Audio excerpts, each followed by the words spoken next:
예, 오늘 우리 담임 목사님, 변 목사님께서는 병동노회 훈련원에서 주관하는 종교지 탐방 행사로 인해서 유럽에 지금 나가 계십니다. 그래서 제가 오늘 이 자리에 서게 되었습니다. 제가 오늘 이 1부, 2부 설교 부탁을 듣고 우리 이장로님께 원로 목사님이 계시니까 원로 목사님께서 설교하시는 게 안 맞겠느냐 그렇게 반문을 했더니만 장로님께서 하시는 말씀이 원로 목사님이 아직까지 건강이 다 회복되지 못해서 좀 곤란하다고 그래서 제가 허락을 하고 오늘 선포하게 되었습니다. 이 시간 저는 신학적인 내용이라든지 또는 주옥 같은 메시지 혹은 은혜로운 설교는 담임 목사님을 통해서 잘 들으시기를 바라고요. 오늘 저는 예수님의 고향을 방문하신 그 본문을 중심으로 해서 나타나는 사람들, 예수님과 제자들 그리고 그 고향의 사람들이 본문에서 나옵니다. 그래서 이들을 중심으로 해서 감추어져 있는 메시지를 찾아보면서 함께 은혜를 나누려고 합니다. 조금 늦기는 했습니다만은 우리나라 절기상으로 볼 때에 어제는 정월 대보름이었습니다. 또 한 보름 전에는 우리 설 명절이 지나갔습니다. 여기 계신 우리 성도님들께서 이번 설 명절에는 고향에 잘 다녀오셨는지 모르겠습니다. 아니면은 객지에 있는 자녀 손들이 우리 고향을 찾아오셨는지도 모르겠습니다. 이렇게 우리가 생각해 보면 참 고향이라고 하는 이것은 너무너무 좋은 것 같습니다. 고향은 언제 들어도 참 좋은 것 같습니다. 저도 구미에서 오랫동안 목회를 하면서 영남신학대학과 경북과학대학 그리고 경서노예에서 주관하는 성서신학원에서 강의를 하면서 참 조금 일찍이 은퇴를 하고 인생 2막을 우리 영천에서 보내게 되었습니다. 은퇴를 앞두고 저는 집사람과 의논을 했습니다.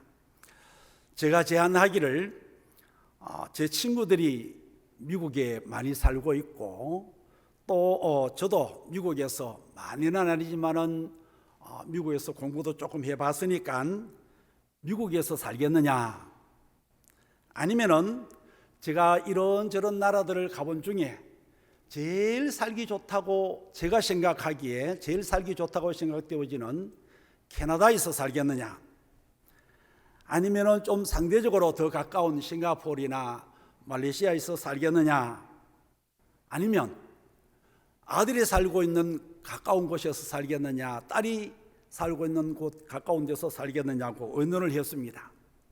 그랬더니 집사람이 하는 이야기가 참 다른 사람들은 다 은퇴를 하면은 고향에 와서 사는데 우리도 부모님이 계시는 고향에 가서 살자 그렇게 이야기하시더라고요. 그러면 좋다. 그러면서 허락을 하고 내 고향인 영천에 와서 살고 있습니다. 영천에서 살아보니 영천이 참 좋더라고요. 왜 좋냐 하면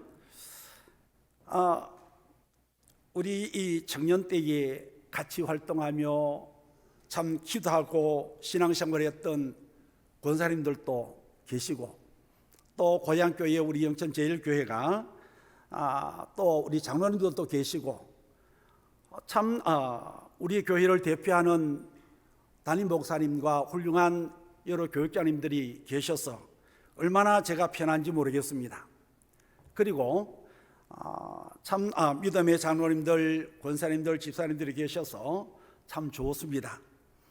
저는 구미에만 하나님이 계시는 줄 알고 열심히 목회하고 열심히 이 학대학에서 강의를 하고 그렇게 지내다가 영천에 와서 보니까 영천에도 살아계신 하나님이 계시더라고요. 그래서 저는 참 좋습니다. 이제 본문으로 돌아가서 보면은 마가복음 6장 1절로 6절 속에 우리 전사님이 성경 말씀을 보실 때에 6절 조금 덜 읽으신 것 같아요. 그래서 6절 후반부에도 보면은 이에 모든 촌에 두루 다니시며 가르치시더라 하고 6절의 마지막을 구하고 있습니다. 그래서 이 본문에 돌아가서 보면 1절에서 보면 제일 먼저 시작되어지는 것이 예수께서 그 길을 떠나사라고 말씀하고 있습니다.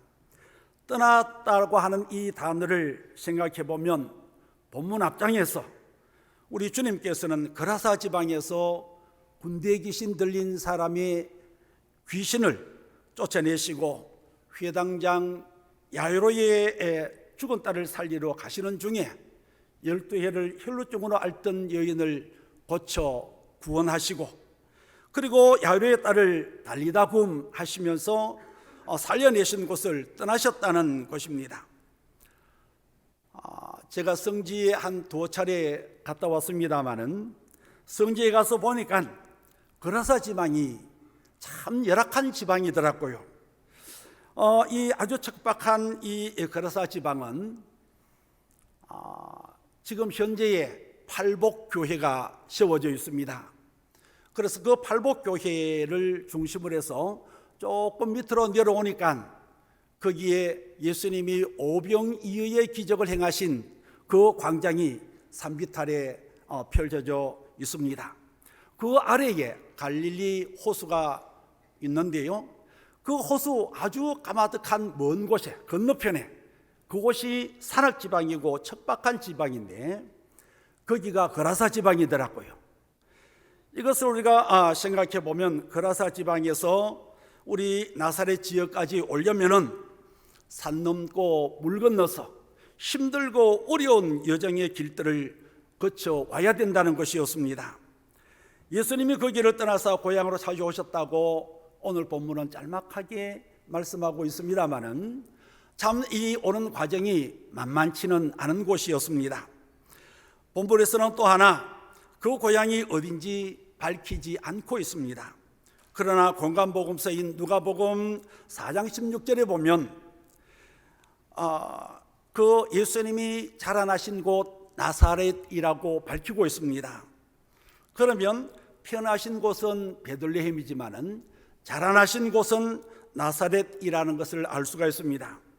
예수님이 안식일 날 고향 나사렛 회당에서 가르치시니 고향 사람들이 예수를 배척한지라 그러고 있습니다.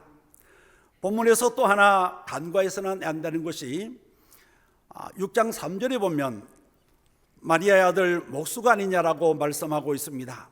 그런데 마태복음 13장 55절에 보면은 그 목수의 아들이 아니냐라고 말씀하는 것을 봅니다. 마태복음의 내용과 마가복음의 내용이 조금 틀리는 것을, 다른 의미를 가지고 있다는 것을 볼 수가 있습니다. 아버지가 좀 일찍이 돌아가셨을지라도 유대인의 한 사람을 마리아의 아들이라고 표현하며 어머니의 아들로 표현한다는 것은 사사기 11장 1절 2절 이하의 말씀을 통해서 보면 이것은 참으로 모욕적인, 아주 천시하는 그런 내용임을 알 수가 있습니다. 그래서 마리아의 아들이라고 하는 것은 예수를 어릴 때부터 잘 알았고 성장하면서 목수 일을 하였다는 것과 그 형제 자매들이 누구인지 우리가 알았는데 어떻게 이 목수의 아들 예수가, 마리아의 아들 예수가 하나님의 아들이라고 말하느냐, 그러면서 참 비아냥거리고 또 전시하며 그리고 멸시하는 처사였습니다. 예수님이 행하신 권능의 말씀과 참 지혜를 외면한 채 실족하게 되었다는 것을 본문에 난 후에 6장 3절에 보면은 후반부에 예수를 하고 예수 앞에 일 하고 써놨습니다. 그 일을 난 위에 성경 제일 하단 끝에 보면 이렇게 표현하고 있습니다. 제일 끝에 보면 고향 사람들은 예수로 인하여 실족하였다고 밝히고 있습니다.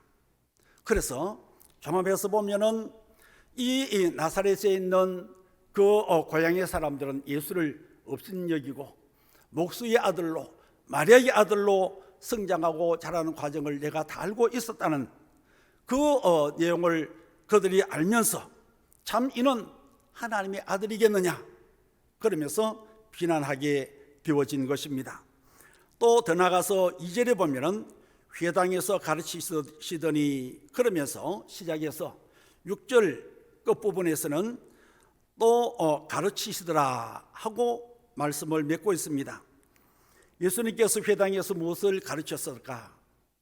또는 그 가르치는 것이 어떤 내용이었을까 하는 것을 좀 더 살펴보고, 그리고 예수님의 고향 나사렛에 살고 있던 고향 사람들과 예수님의 가르침을 받고 있던 제자들을 중심으로 모인 무리들이 참 그 모습을 보면서 이 시간 우리에게 주는 메시지를 생각하면서 은혜를 나누려고 합니다. 먼저는 예수님의 고향 사람들을 통하여서 숨겨진 메시지는 바로 겸손하게 살라는 겁니다. 조금 어려운 말로 하면은 이성의 한계 안에 갇혀서 살지 마시오 하는 메시지를 주고 있습니다. 우리 기독교는 이성의 한계를 초월해서 계시는 하나님을 믿는 종교입니다. 예수님의 고향 사람들은 자기중심, 또 이기심, 자아도취 또는 현실에 갇혀서 자신이 안 것 이상의 것을 보려고 하지 않았던 것입니다. 나사렛 사람들은 인간적인 방법과 생각으로 예수를 배척한 것입니다. 그래서 이들은 교만하다는 것입니다. 자기가 알고 있는 지식에 갇혀서 판단하고 정죄하고 있었습니다. 이 세상의 현실, 보이는 것만이 전부인 양 살게 되고 초월해 계시는 하나님의 말씀을 들을 수 없었던 것입니다. 내가 알고 본 것이 전부인 사람은 그 너머에 있는 것을 볼 수도 들을 수도 없는 고집불통이요 또는 외골수의 사람이라고 말할 수 있습니다. 목수 일을 하면서 성장한 예수를 우리가 잘 알고 있고 그 어머니와 그 동생들도 지금 보고 있지 않느냐? 마치 우물 안의 개구리처럼 조그만 참 하늘을 바라보면서 그것이 전부다고 생각하는 그런 것이었습니다. 자기가 알고 있는 것이 진리다고 주장하는 것입니다. 그래서 예수님께서 하시는 그 모습을 보며 이상하게 여기고 믿음 없는 모습으로 교만하여 정죄하며 판단하고 예수를 배척하여 구원의 기회를 놓친 것입니다. 그래서 숨겨져 있는 복음은 교만하게 살지 말고 겸손하게 살라는 메시지를 주고 있습니다. 제가 경서노예 제100회와 101회 노회장으로 일할 때에 제 친구가 경남노회 노회장으로 봉사를 했습니다. 그래서 영남 지역 회의가 있어서 노회장 회의가 있어서 경주에 다 같이 영남 지역에 있는 노회장들이 모이게 되었습니다. 그때에 좀 일찍이 가서 그 친구와 만나서 차 한잔을 하면서 친구가 이런 이야기를 하더라고요. 친구야, 참 재밌는 이야기를 내가 한 자리 할게. 그러면서 이야기를 한 자리 하시는 거예요. 그 이야기의 내용인즉슨 이런 것이었습니다. 경남노회 거제도 아주 동남쪽 끝자락에 있는 조그마한 교회가 있었는데 그 교회의 성도님들이 한 15명쯤 되었다고 그래요. 일찍이 전사님이 그 교회를 오랫동안 목회를 하셨습니다. 그런데 그 교회의 터주대감격인 권사님이 계셨는데 해마다 당회장님이 오시면은 순행을 하시면은 꼭 저녁 예배 때 밤 예배 때에 오셔서 예배를 드리고 성찬식을 했다는 거예요.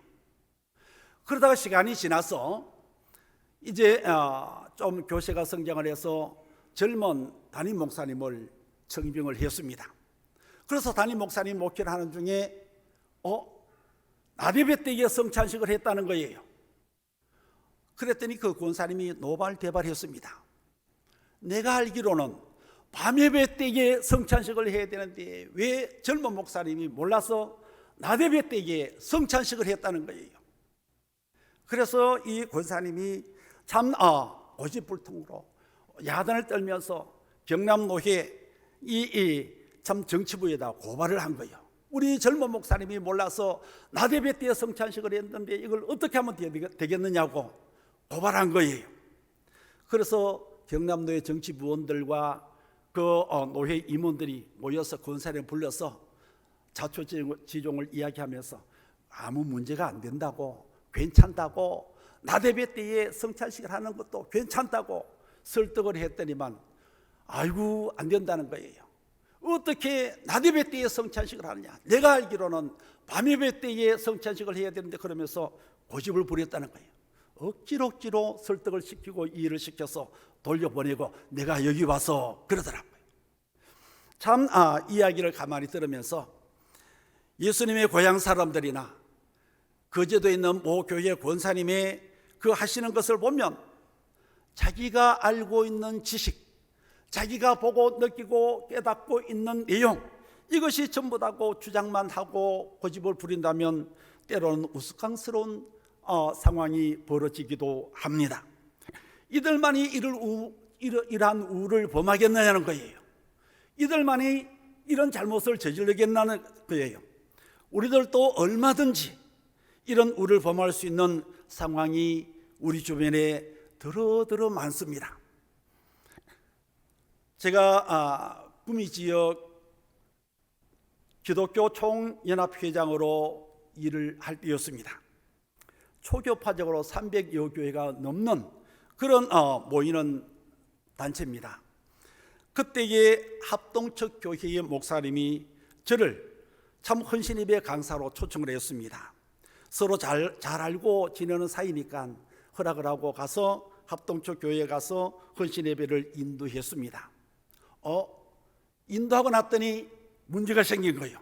그 교단에서 어떻게 우리 합동측 교단에서 통합측 교회 목사님을 모시고 헌신예배를 할 수 있느냐, 그러면서 야단이 난 거예요.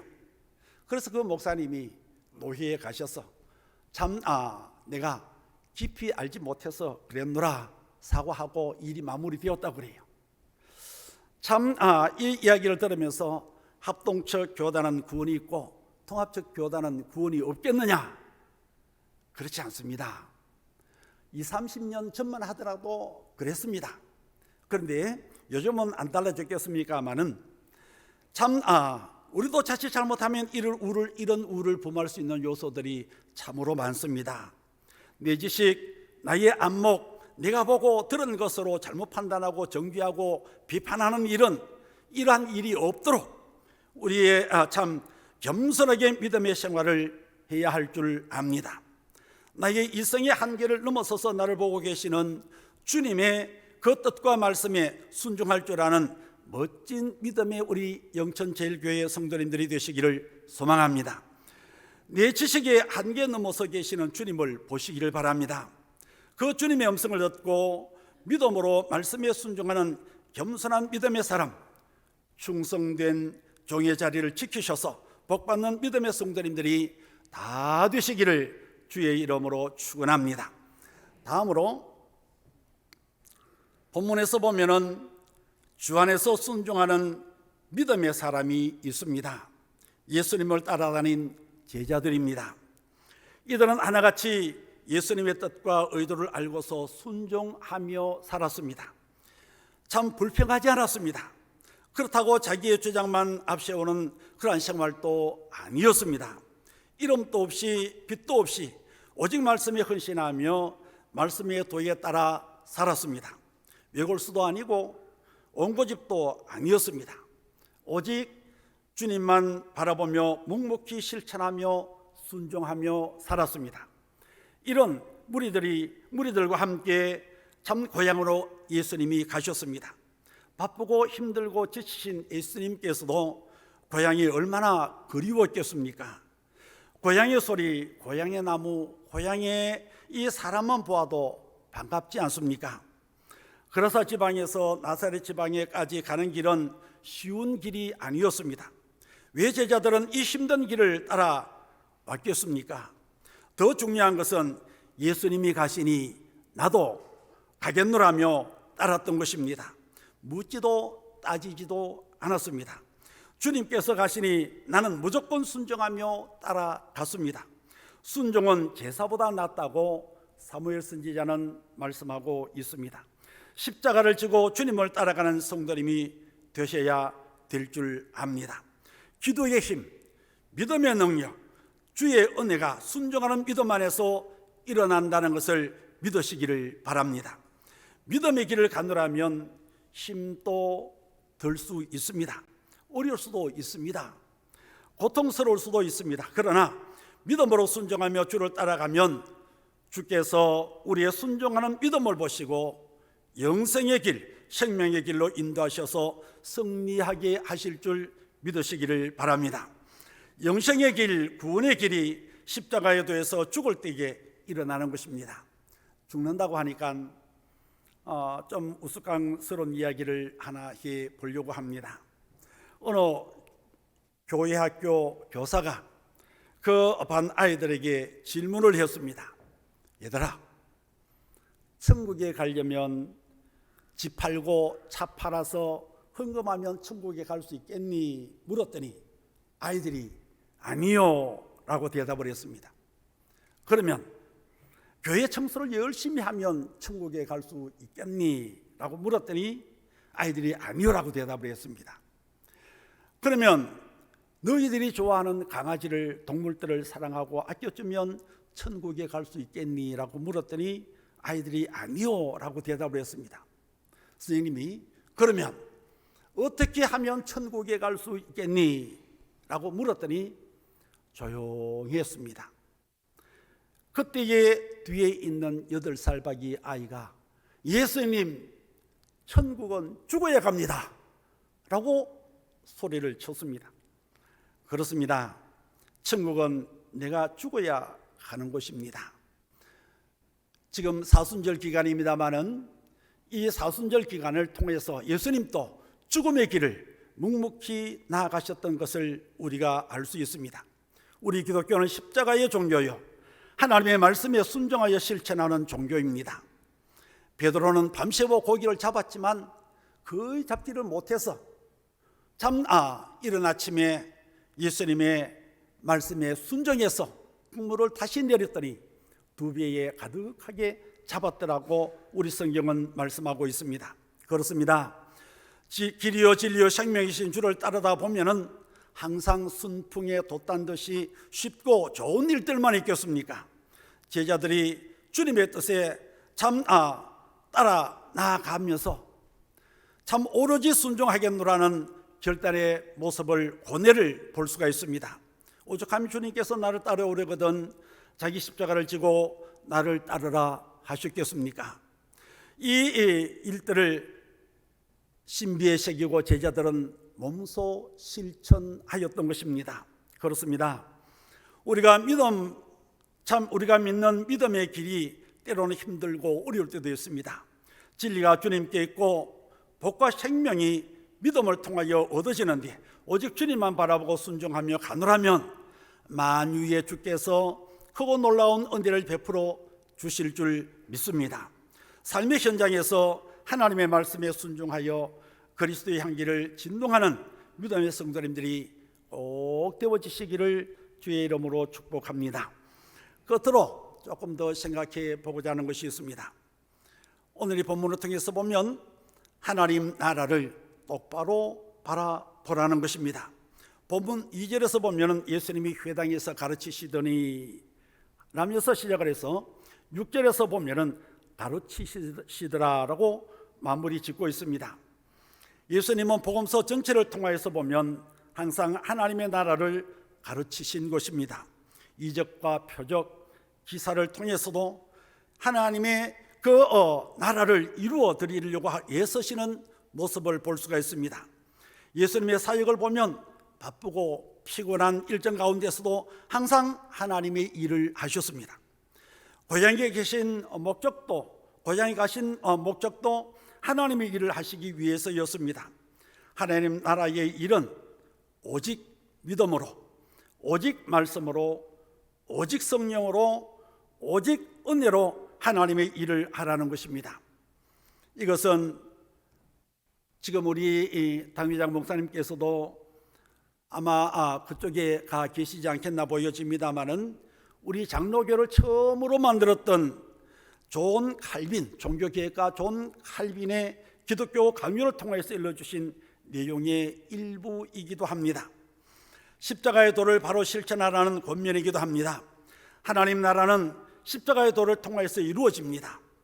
하나님 나라의 결과물은 갈라디아서 5장 22절에 잘 나타나고 있습니다. 하나님 나라의 결과물은 바로 사랑과 희락과 화평과 인내와 자비와 양선과 온유와 충성과 절제라고 그랬습니다. 이 열매가 없으면 세상으로부터 비난을 받고 맛을 잃은 소금과 같이 사람들의 발에 밟힐 뿐입니다. 제가 감명 깊게 읽었던 책의 내용을 간단하게 좀 소개를 해 보려고 합니다. 유대인으로서 우리 기독교를 늘 비난하고 기독교가 왜 그러냐고 하면서 글을 자주 쓰셨던 미국의 하버드 대학의 교수님으로 계셨던 지그문드 프로이드 교수님입니다.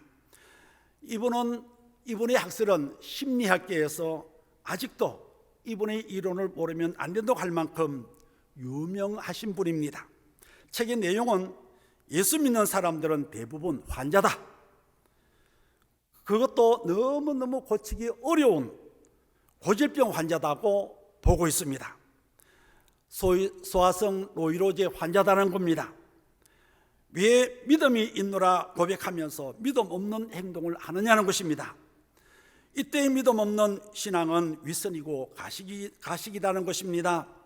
그러면서 이어지는 내용이 왜 믿음으로 회개하고 나서 믿고 회개하고 나면 사함 받은 줄 알면 되는데 그 다음에 또 교회 가면 그 내용을 가지고 또 회개 기도를 한다는 것입니다. 그것도 그냥 기도하는 것이 아니고 징징거리면서 어린아이와 같이 회개 기도를 한다는 거예요. 죄악된 것만 봐도 깜짝깜짝 놀랍니다. 노이로제 환자처럼 말입니다. 그래서 그 프로이드 교수님은 기독인은 대부분 소아성 노이로제 환자다고 표현을 하면서 이는 믿음 없는 모습이다 라고 꼬집고 있습니다. 프로이드 교수님은 하나님을 믿는 믿음의 사람은 살아있는 믿음, 생명 있는 믿음의 사람이 되어야 한다는 것입니다. 믿음 있는 기독인을 보기가 참 어렵구나 하면서 그 책에서 이야기하고 있는 것을 보았습니다. 하여간 하나님 나라를 바라보는 믿음의 사람은 강하고 담대하여 복음 앞에서 조금도 흔들림 없이 나가는 신앙인이 되셔야 합니다. 히브리서 12장 2절의 말씀처럼 믿음의 주요 또 온전케 하시는 이인 예수를 바라보자고 하신 말씀을 실천하는 강하고 담대한 그리스도인이 되시기를 소망합니다. 하나님 나라를 확실하게 보고 믿으시기를 바랍니다. 십자가의 도를 통하여서 성령의 열매에 있는 믿음의 생활을 하셔야 합니다. 살아있는 믿음의 사람, 말씀에 순종하는 믿음의 사람이 되시기를 바랍니다. 우리 한국의 교회에서 은혜가 제일 많은 곳이 어디겠습니까? 우리 교회에서 은혜가 제일 많은 곳이 제가 생각할 때에는 강대상 앞도 아니고 우리 성도님이 앉아 계시는 곳도 아니고 제가 생각할 때에는 은혜가 제일 많은 곳이 교회 현관 문 앞인 줄 압니다. 왜 그런지 아십니까? 은혜를 받고 아멘으로 화답하고 우리가 참 기쁘고 즐거운 마음으로 은혜를 잔뜩 받고 나가시면서 교회 현관문 앞에 가서 다 은혜를 내려놓고 그냥 가는 거예요. 온 성도님들이 현관문 앞에 가서 은혜를 다 내려놓으니까 현관문 앞에 은혜가 얼마나 많겠습니까? 그리고 나가서 은혜는 교회 현관문 앞에 내려놓고 삶의 현장에서, 가정에서 또는 직장에서 우리 참 생활할 때 이게 믿음 없는 모습으로 참 세상 사람들과 별반 다르지 않는 모습으로 살아가게 되는 것입니다. 일전에 우리 본 교회에서 새벽 기도회가 자율적으로 드린다기에 제가 그날 아침에 새벽 기도 오다가 좀 늦어서 오는 도중에 영천에 있는 동모 교회에 새벽 기도에 참석을 했습니다. 갔더니만 목사님이 설교하시는 중에 그대로 표현한다면 이런 내용이었습니다. 여전도 회장이 그렇게 살면 되겠어요? 은혜 받고 믿음으로 살아야지. 교회에서는 믿음의 사람처럼 살고 집과 일터에서는 믿음 없는 사람처럼 살면 되겠어요? 믿음의 사람답게 살아야 합니다. 윗선과 가식을 앞세워 살면 안 됩니다. 그러면 세상 사람들이 하나님을 욕합니다. 그런 신앙은 잘못된 것입니다 하면서 야단치시더라고요.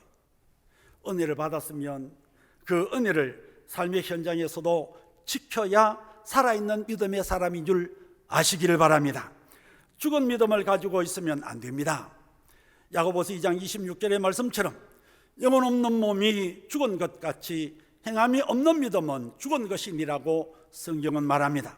살아있는 믿음으로 하나님 나라를 이루시기를 주의 이름으로 축복합니다. 말씀을 맺겠습니다. 예수님이 고향 나사렛에 가셨을 때에 그 주변 사람들과 참 상황을 살펴보면서 감추어진 메시지의 교훈을 찾아보았습니다. 본문이 주는 메시지는 이 시대에 살아가는 기독인들에게 주는 강력한 말씀은 겸손하게 사십시오. 내가 아는 것을 넘어서 계시는 하나님의 말씀을 들을 수 있는 믿음의 사람이 되십시오. 예수님의 고향 사람들처럼 구원의 길로 가지 못하는 우를 범하지 마십시오. 그리고 주 안에서 말씀에 순종하는 이 시대의 기독인으로 살면서 강하고 담대하게 하나님의 말씀에 순종하는 삶을 사십시오. 하나님 나라를 보고 충성스럽게 실천하는 하나님의 사람이 되시기를 바랍니다. 더 나아가서 하나님의 나라를 위하여 충성스럽게 쓰임받는 하나님의 사람들이 되셔서 먼 훗날 하나님 앞에 나아가셔서 크게 칭찬 듣고 많은 상급을 받아 누리시는 복된 영천제일교회 우리 모든 성도님들이 되시기를 주님의 이름으로 축원합니다. 기도하겠습니다.